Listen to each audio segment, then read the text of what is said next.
what's up, my friends? Welcome to Rebel and Create's Fatherhood Field Notes podcast, where I interview incredible fathers gaining wisdom from their stories for you and I to grow in our craft. I'm your guide, Ned Shout, father to 5 fun kiddos, currently ages 7 to 14, and husband to 1 rad wife, Sarah, working on our 17th year of marriage.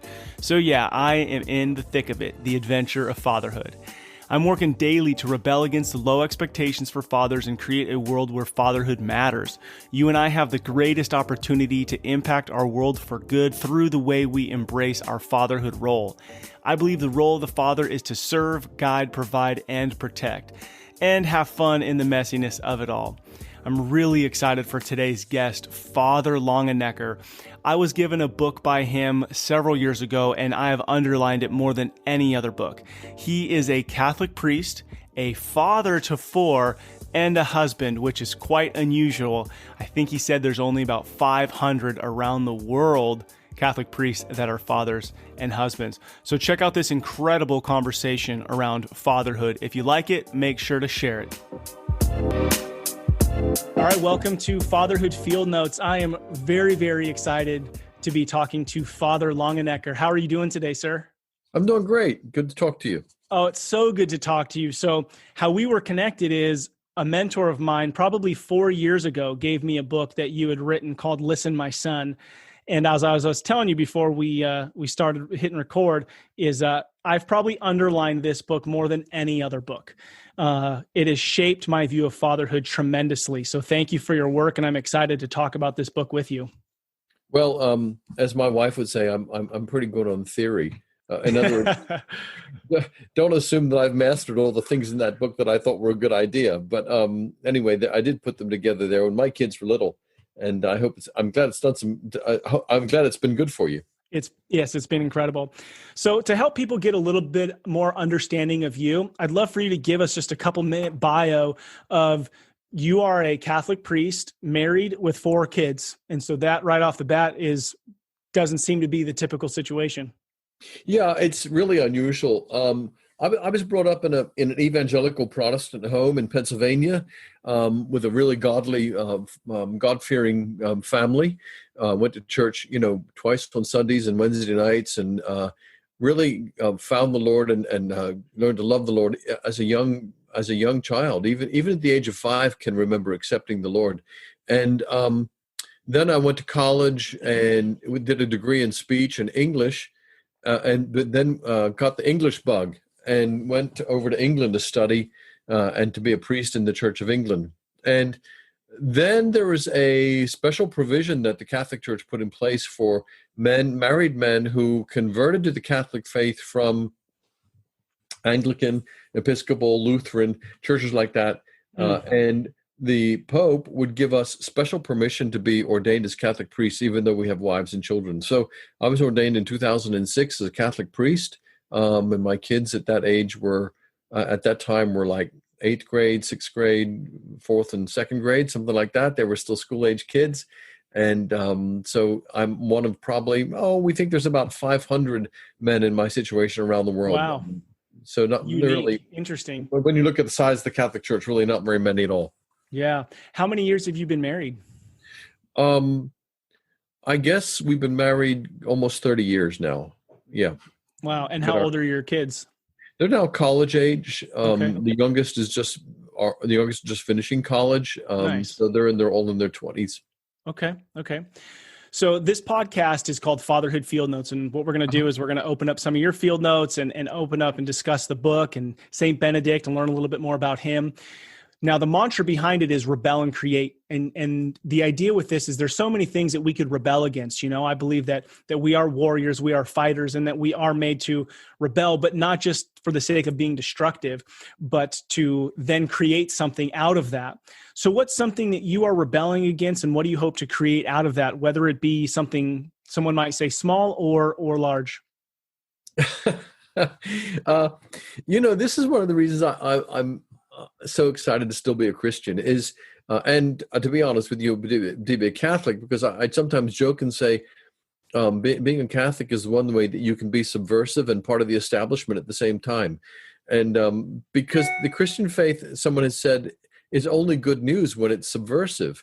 You use the word rebel, I use the word subversive, because what we're doing constantly is subverting or undermining and rebelling against the worldly standards, which believe that life is just about the pursuit of pleasure and prosperity and, all the rest of the worldly things. So we're rebelling against that. But I guess, therefore, one of the particular things I like to rebel against is bureaucracy.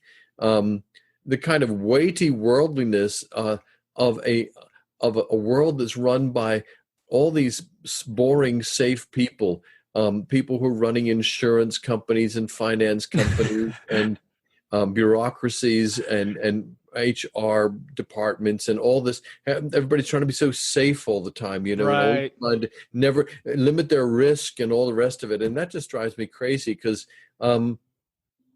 I'm in my 60s now. I suppose I'm at a stage when I'm supposed to be boring, and I guess a lot of people do find me boring. But anyway, I just think that, all that, let's play it safe, let's be careful, let's be politically correct, all that is just really dull. And so I try to have a creative approach to stuff. I love it. So good. I'm sure you've been that way your whole life. It sounds like you've been rebelling and chasing creativity in all that you've done. And it's pretty interesting hearing your story, to where you've landed and how you continue to, even your new book that you just put out, maybe make a mention about that. That's in a sense, kind of rebelling against what a lot of even Christians want to talk about. Yeah. You mean Immortal Combat? Yeah. Mm-hmm. My book, Immortal Combat, came out this spring, and it's really looking at the question of what does it mean when we use these religious terms like Jesus died to save you from your sins, or Jesus, behold the Lamb of God who takes away the sin of the world. I really think modern people who may not have any religious background or very little background would hear these Christian phrases and say, what are you talking about? Right. What does it mean? What do you mean that this guy who was executed as an insurrectionist 2,000 years ago takes away the naughty things I've done? Help me with that. What do you, or when you say his blood washes away your sin, what is that about? That modern people say, what are you talking about? Animal sacrifice and stuff? We don't do that anymore. We have iPhones and Netflix, so what's this? And I sympathize with that. We use a lot of religious language in our churchiness, and people who are outside are quite rightly come in and scratch their head and say, well, what are you talking about? And we Catholics, when you go to Mass, we talk about sacrifice. The priest says, this sacrifice, this holy sacrifice, this victim, this immaculate victim. We use this ancient language of sacrifice. And so the book is basically trying to explain why Jesus died and what it really means, and how his death really does take away the sins of the world. So, yeah, and so I've dived into what it really means, what the sin of the world really is. So that's what it's trying to do, trying to kick things over a little bit. Yeah. I like it. All right, so let's talk some fatherhood here. So, I've been introduced to Saint Benedict. I've been introduced to his rule, the book, and then was introduced to your book, which is a commentary on Saint Benedict, his rule, the book, The Rule. So maybe, from your perspective, give us just, people who've never heard Saint Benedict, give us a couple of minute summary on him, and then why did you want to write a book about his book, really speaking to fathers?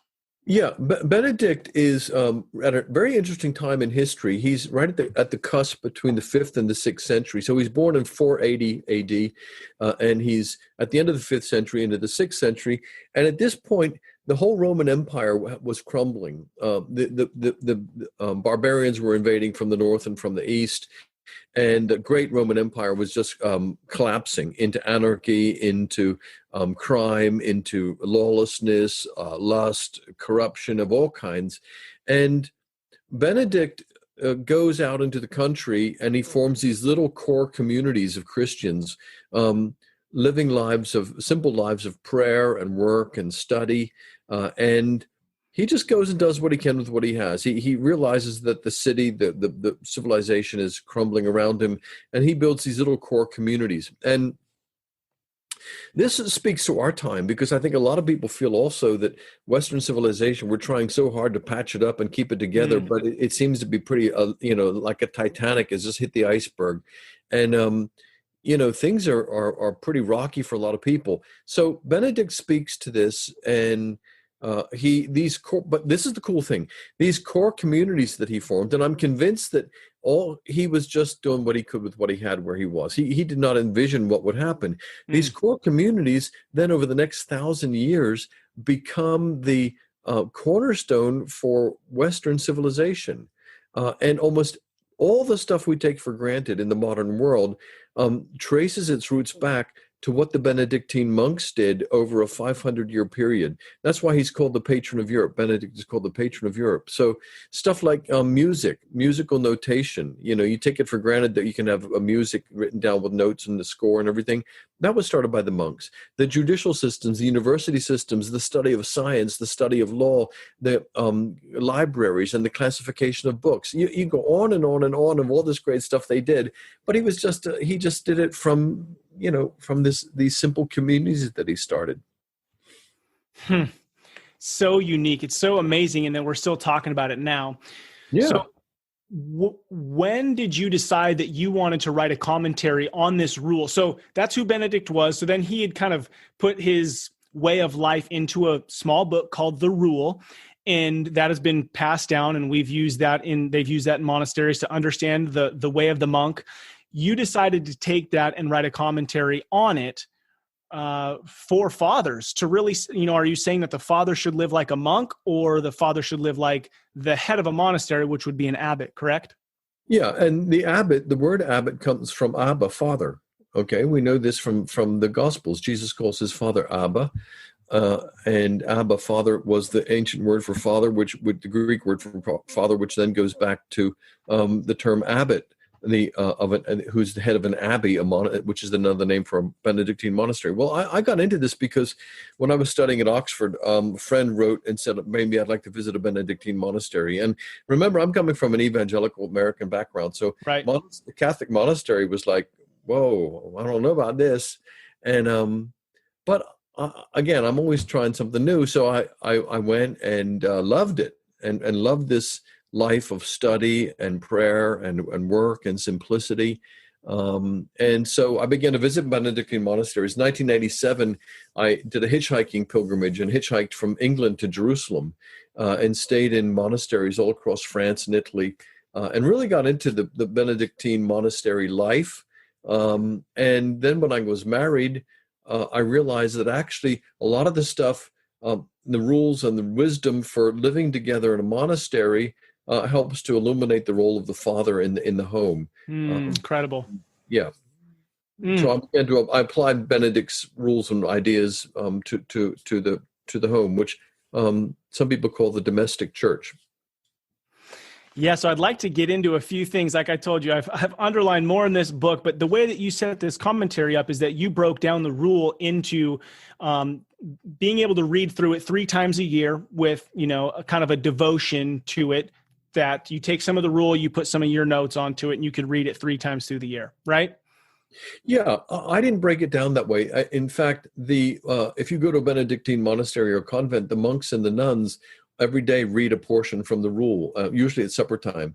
And the divisions into daily readings were given to me. They were part of the Benedictine tradition. So one of the cool things about it is that if you do actually read those, you're kind of joining in with the Benedictine life day by day, because the monks and the nuns are reading the same passage, and monks and nuns all over the world reading the same passage every day. And I just took those daily passages and then wrote a commentary applying it to home life. So I wrote down a few things that I would love to bring up and talk about with you. But before I bring up the things that I liked, when you think of the book, you wrote this in the year 2000, correct? Correct. Yes. Or that's when it was published. So you were not a Catholic priest at the time. No, I was a Catholic layman then. Okay. And we came into the Catholic Church in 1995, and then for 10 years as when my kids were younger, I was a Catholic layman in England. And then the way opened up for me to return to the USA to be ordained as a Catholic priest in 2006. Okay. Yeah. So before I start asking my questions and digging in, when you think about the work that you did with this and really the last 20 years that it's been out there, is there a couple things that you think, man, if every father needs to know this would be kind of a couple of the nuggets from the book? Is there anything that comes to mind? Well, I don't. I wrote the book 20 years ago, so I forget some of the stuff that's in it. But I think one of the main things that that is important for fathers is to realize the difference in parenting that takes place once your kids reach puberty, reached their teenage years, and that is that the father at that stage is not telling them what to do, but guiding them on making the right choices for themselves and preparing them for life. Yeah. And this is parallels what happens in the monastery, because Benedict says the monastery is a school for the Lord's service. And the monks are trained in the early stages of their formation in obedience. And it really is. And remember, some of these monks are coming in as schoolboys or very young men. So they're being trained in the discipline of obedience, almost in a military kind of obedience. But Benedict makes it clear that this is so that they can learn to respond to the Lord and grow into proper maturity and making the right choices for the right reasons for themselves. And so this is really sort of reflects the role of the father as well for our kids, that once they get to those teenage years, we're able to step back and say, well, now I did my best for you. My job now for you is to walk with you and help you to make the right decisions. And most teenagers will really respond positively to that because they have an instinct that that's what they're supposed to be doing anyway. I draw this also from my dad. My dad was a wonderful Christian father. And I can remember when I got my driver's license, for instance, he said, you got your driver's license, you're out there on your own now. He says, I can't really keep track of you and control you. You have to make the right choices, and I'll pray for you. Yeah. And, so that's an important thing I would share. So that leads me to something I was going to ask in a little bit, but I'm going to bring it up. And I think it goes in hand with how I'm going to raise my teen and kids who are in puberty, as well as how I view myself. So there's kind of A and B part to this. So on page 86, I'm going to read a piece of this to you. And it says, furthermore, as Benedict observes, the humble man is often reduced to confusion. He knows how his inner life is a mass of contradictory emotions and motives. He knows how his faults sometimes seem like virtues and his virtues seem like selfishness. Unlike most of us who attempt to sort ourselves out, the humble man thanks God for the confusion and humiliation because it is a chance to trust him more.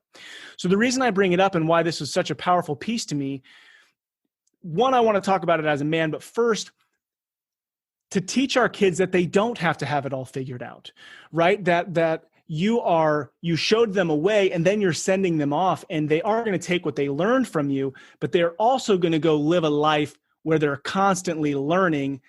And I think our world just wants to have the answer all the time, especially with my phone in my hand.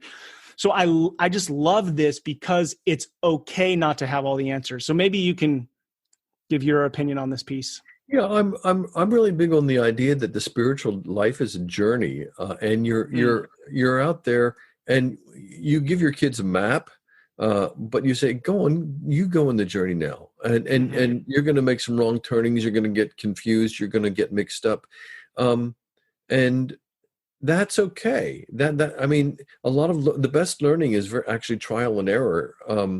We have a saying in our home: it's not a rejection, it's a direction. So you apply for jobs, or you want to get a book proposal out there, or you want to do something exciting and you get a kickback and someone says no. It's not a rejection, it's a direction. So I like that a lot. This kind of uncertainty is there, and this uncertainty is there in all the Bible stories. All the great heroes of faith in the Bible are feeling their way forward and walking by faith, not by sight. And you're right, the worldly way is the thing we were talking about before with all the insurance people, everything organized, everything tidy, all the answers, all the insurance plans paid up, everything, buttoned up and organized. And this pandemic we're in at the moment, for instance, is giving all of us a kick out of that and saying, hey, you thought you had everything under control. Guess what? You don't. Mm-hmm. And so this is causing a lot of stress for people. But hey, that's the beautiful struggle. That's life. That's reality. And if we can prepare our kids for that, they will find that life's an adventure, and chances are they'll go on and do great things with their life. Because they'll have that adventuresome spirit. Yeah, I really like that. I like it because our opportunity as parents to come alongside our kids, and the other side of this section, that's what really brought it up for me, is like, as a man, as a father, as a husband in my home, I'm working to lead my wife and children, but I only know what I know, and I do surround myself with great mentors and good reading and this, that, and the other. But this piece just spoke to me a lot, because the humble man, wants to figure it all out, but that's not the truth. The truth is that it's okay to have confusion and humiliation, because it's an opportunity for me to grow. So it's almost like a freedom piece for me to go, not to be able to just not do anything, but to embrace that I can go take action and trust that I'm being guided, I guess. Yeah. And one of the reasons that the worldly way is to take care of everything, dot all the I's, cross all the T's, and make everything just so. And it's because they don't have faith. They don't believe. If you don't believe that there's anybody out there other than yourself to take care of yourself, then you better take care of yourself. Okay. But once you have faith and you have trust in the divine providence, you're able to take some risks. It's all there in the story of Peter walking on the waves, isn't it? We want to stay safe in the boat and hunker down and make sure that we survive the storm. And Jesus says, hey, do something different. Step out of the boat and walk waves. And you can only do that if he's on the waves already walking and inviting you. But if you don't have any faith, if you don't have any faith in God, if you don't have any trust in the divine providence, there is no way you're going to do that. All you can do is button up and make sure everything's safe and secure and absolutely watertight. But that's not the way of adventure, and it's not the way of life. It's surely not the way that anybody who's done anything great in the world has lived. And this is one of the reasons our society, I'm sorry, I'm getting off track here, this is one of the reasons our society is so mediocre. Okay. Who's producing great art nowadays? Who's producing great music? Who's producing great novels? Who's producing great architecture? Who's producing life-changing sort of developments in science and in the arts and everything else? Not very many people, because our society is mediocre, because we want to be safe about everything. Nobody wants to take any risks. And you have to throw yourself out there if you're going to do something great, whether it's in parenting, whether it's in the spiritual life, no matter what. And so this is one of the great attributes of faith, which our society is blind to.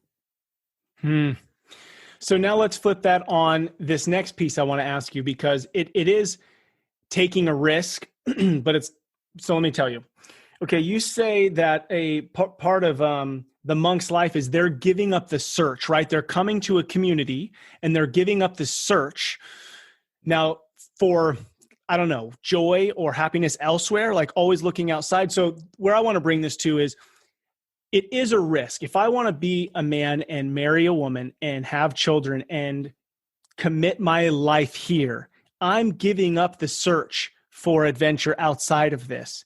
But that is in itself a risk, right? So what do you think about that?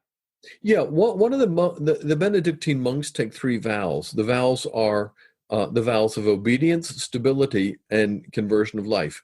And you're talking about the middle vow, the vow of stability. And the vow of stability means basically God is not elsewhere. Happiness is not elsewhere. Peace is not elsewhere. Satisfaction is not elsewhere. If I can't find those things here, I'm not going to find them anywhere. Okay. And so the Benedictine monk takes us into really extreme, radical commitment, where he says, I am going to commit to this monastery in this geographical place and this community for life. I'm not going to go church shopping. I'm not going to go monastery shopping. I'm not going to go out and continual search for happiness somewhere. I'm going to find it right here. One of the Desert Fathers, who were the first monks in the Christian church back in the fourth century, says to his monks, he says, go to your cell and your cell will teach you everything. In other words, an even more extreme example, stay put right here.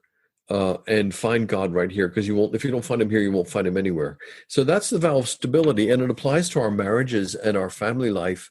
When you go into a monastery, you choose a particular monastery, just like you might choose a particular wife when you get married and make a lifetime commitment. But you don't choose the other monks who might join after you. Anybody might join that monastery. They do have a way of, voting for whether they're going to accept somebody or not. But still, there's certain things beyond your choice. And when you're a parent, you can't choose your kids either. God gives them to you. Mm-hmm. Okay.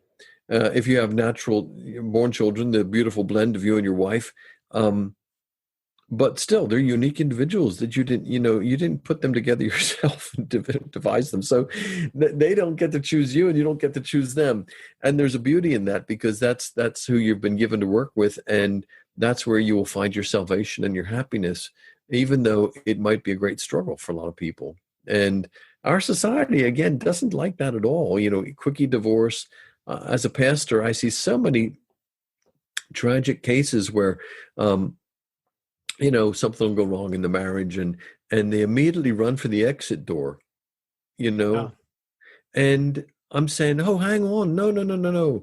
Don't do this, because first of all, you're not a mature person yet. And if you jump out right now, you'll probably jump right into the same mistake again and marry a person just like you're getting away from. They'll go, I'll never do that again. No, you probably will. I've seen it happen too often.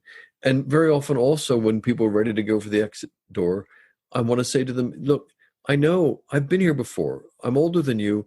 I've seen this before. You and your marriage are just at the turning point when you're both going to, if you stick with this, you're both going to move through this to a really new place in your marriage, which is going to be terrific. But they can't hear it. And so, there's all sorts of things which cut against this idea of stability in our lives. Also, the increased mobility and for jobs and places and whatever, we're too quick to get up and move.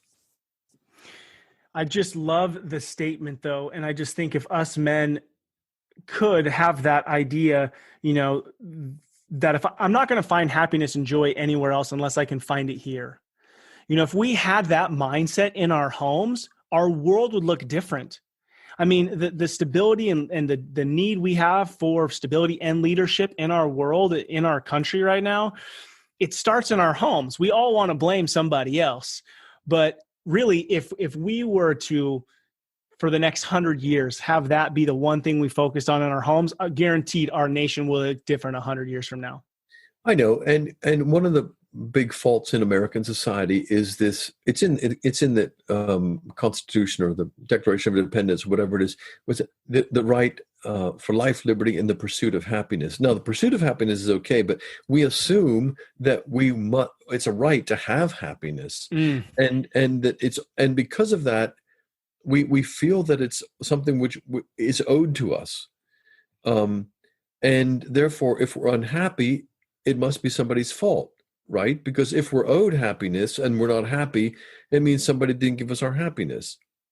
And the whole concept of modern marriage in America is set up as a sacrament of self-fulfillment rather than a sacrament of self-sacrifice. And that's why so many people are unhappy in their marriages, because their expectations were wrong to start with. But I think there's a difference too between our perception of what happy means. I mean, happy is almost this, do I feel happy right now? Am I feeling happy versus, I almost don't even like that, the pursuit of happiness. I like joy because joy, I think, embraces the idea of struggle a little bit more, and I think that if we were to stick it out in our marriages and our relationships, an overall feeling of fulfillment, which is would lead me to be happy, I would have in my life. But too quickly, I'm just looking for the quick happy. You know what would really be interesting would be to go out into the street with a microphone and just say to, some random people, what do you think will make you happy? Mm. What do you think makes you happy? And hear what their answers are. It would be really interesting, because if you ponder it and ask yourself, what will make me happy? What is it? I mean, is it sex? Is it more stuff? Is it friendships? It's difficult to find that. Happiness is elusive, and I don't think people would be able to. A lot of people would not be able to answer that. What's interesting about this, though, is I think if you were to go out and ask everybody, what's a time where you grew the most in your life, or let's just use that as an example, they're going to go back and tell of a struggle that they had, right? Yeah. So they're going to tell of a struggle. Now, when you're in a struggle, you think it's the worst thing ever and I'm not happy and life is really hard. But if you make it through the struggle, that becomes like one of the greatest trophies of your life. And so for whatever reason, it seems as though like in the middle of the struggle, we don't enjoy it. And so we avoid it. But those are the things that grow us the most. And it seems as though progress and growth, not overly, but that's really what brings us a sense of joy. Like when I see my kids growing up and developing, and I'm celebrating, my wife and I joke, okay, you've been married 30 years. I've been married 16.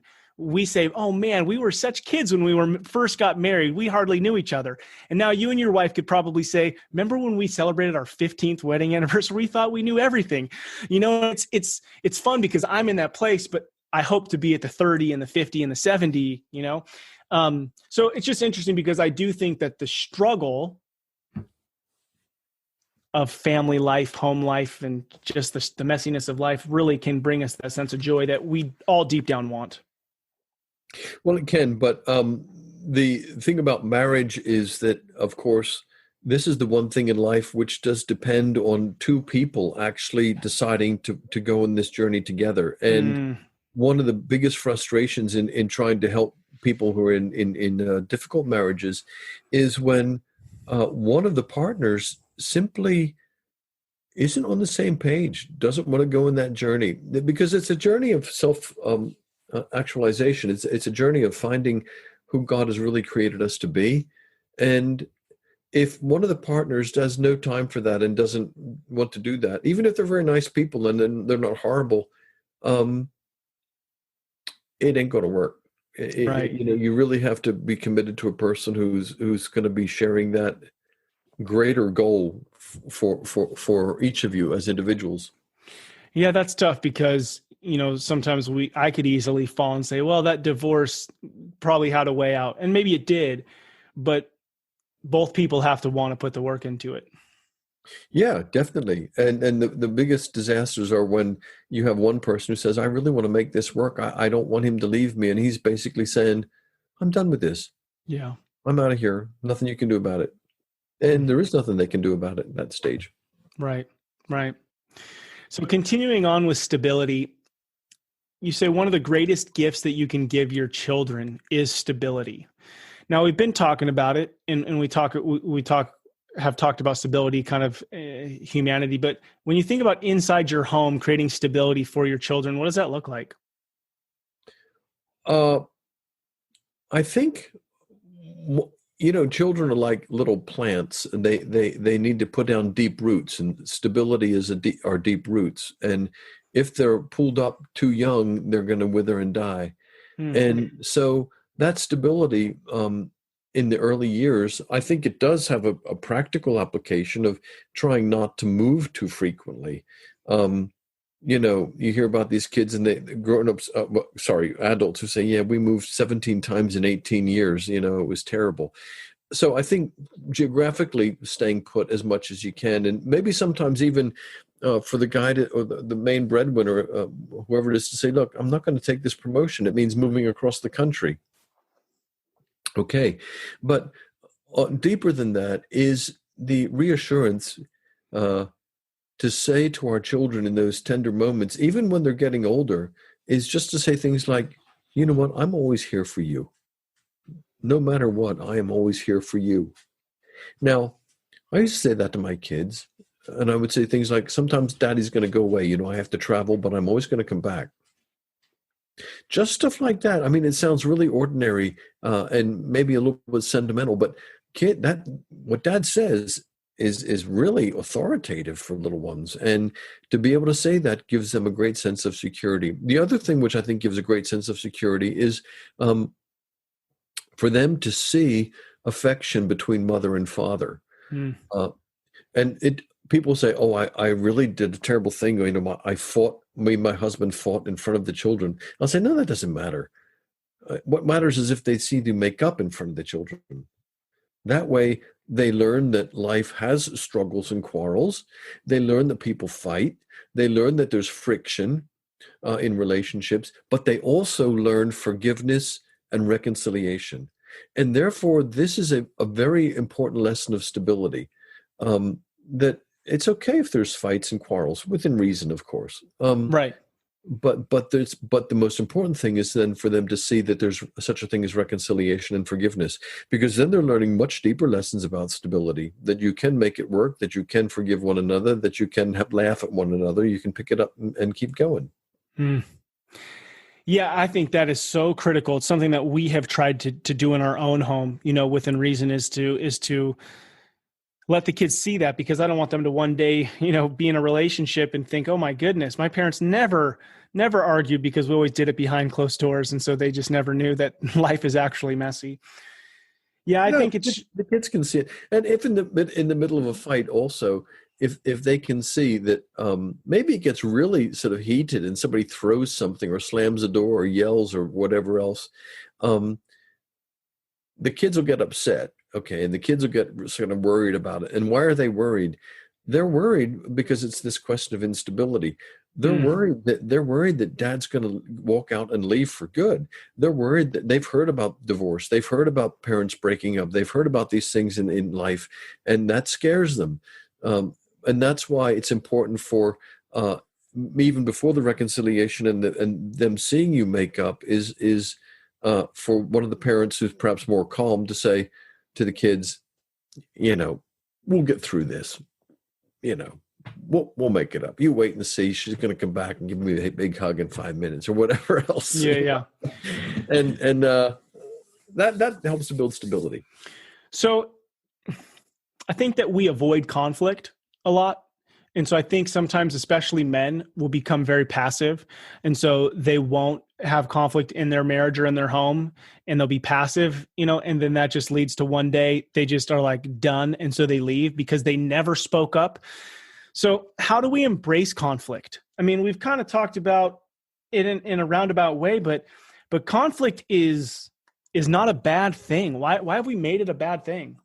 And what are the monks? How do they deal with the conflict? Like, how do they view conflict? In chapter 4 in Benedict's Rule, he has a chapter called "The Tools of Good Works," and there's one little phrase in there which I love, which he says, "Do not nurture deceit in your heart."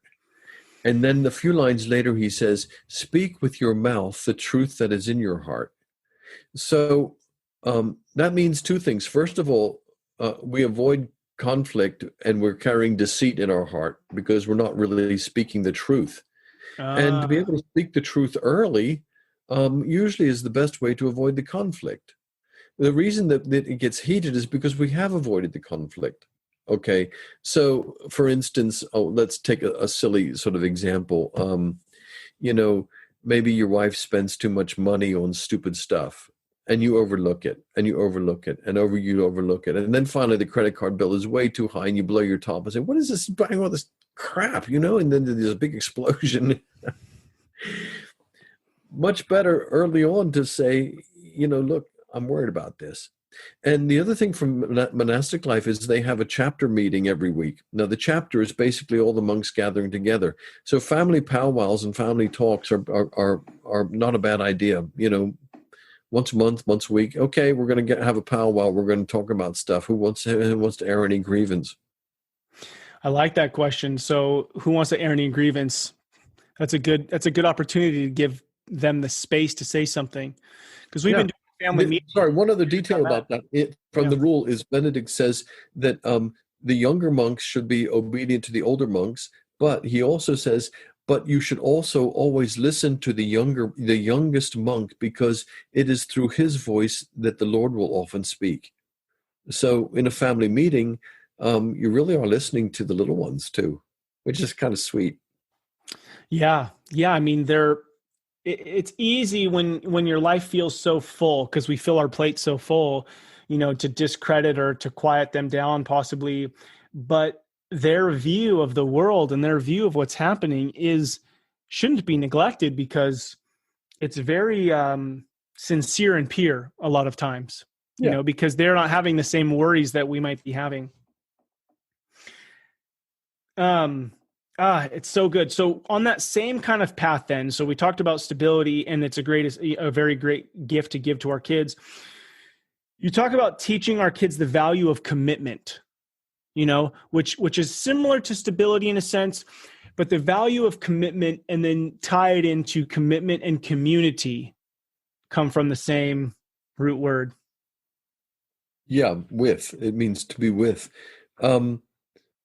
That level of commitment is also really eroded in our modern society, because we're so individualistic, and we're always taught to seek our own path and to follow your own dream and whatever. But in fact, God made us to be in families. He made us to be in communities, and the church is a community, the home is a community, and these communities is where we'll find our happiness. But it requires a commitment. You have to get out of yourself and pay attention to other people.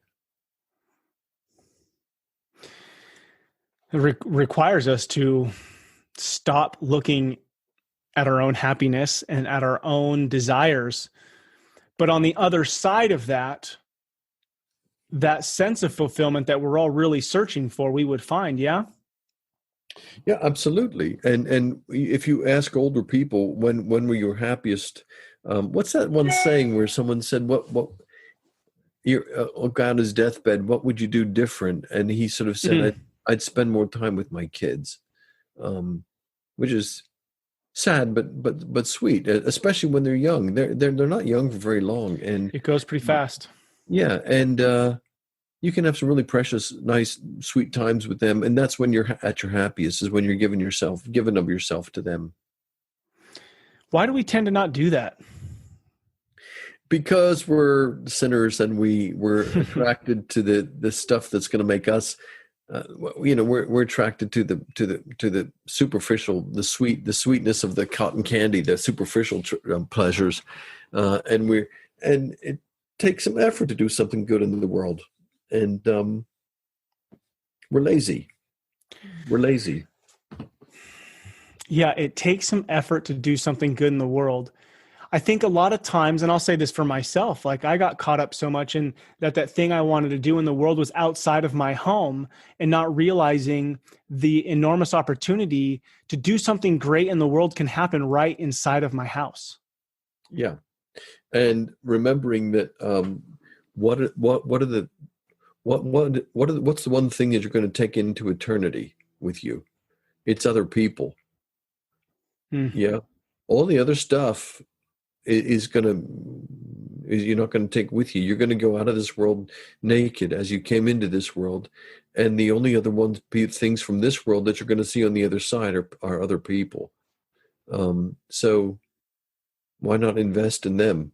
Yeah. Yeah. And I think that sometimes even with that statement, we could start to think, oh, well, I need to be doing this, that, and the other with other people. And we can put our families on the back burner and not make them the priority. Right. So how old are your kids then? My oldest is 14. And then I have a 12-year-old, 2 11-year-olds. They were a surprise. And then a 7-year-old. Some twins.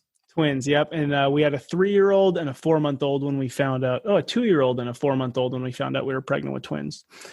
So It was quick. Well, that means you jumped from 2 to 4 real quick. Yeah, we had 4 under 4. It was, we call it the dark year. Don't remember much of it. So we thought, let's have another one to remember having babies as being fun. It's good. We love it. That's great. And the thing about those, when they're really little, I remember somebody saying to us, when you have 2 kids, you can still be adult.